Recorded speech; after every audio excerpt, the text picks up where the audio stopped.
இது எவ்வளோ? இது 10 ரூபா. அப்படியா? இந்தாங்க 10 ரூபா. இந்தாங்க உங்கள் மீதி காசு 1 ரூபா.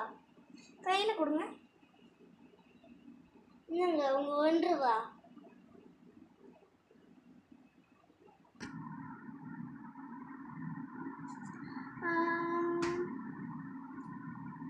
இது எவ்வளோ? இது 2 ரூபா. ஓ அப்படியா? இந்தாங்க உங்கள் 1 ரூபா. என்ன 1 ரூபா கொடுத்துட்டீங்க, இன்னொன்று 1 ரூபாய்ங்க. கரெக்டாக தானேங்க இருக்கு. இது எவ்வளோ?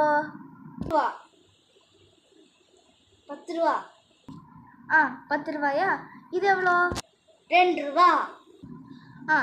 அப்போது இது 10 ரூபா, இது 2 ரூபா. அப்போ 10 + 2 12 ரூபா. அப்படி தானே? ஆமாம். இப்போது உங்கள் கையில் எவ்வளோவா இருக்குது?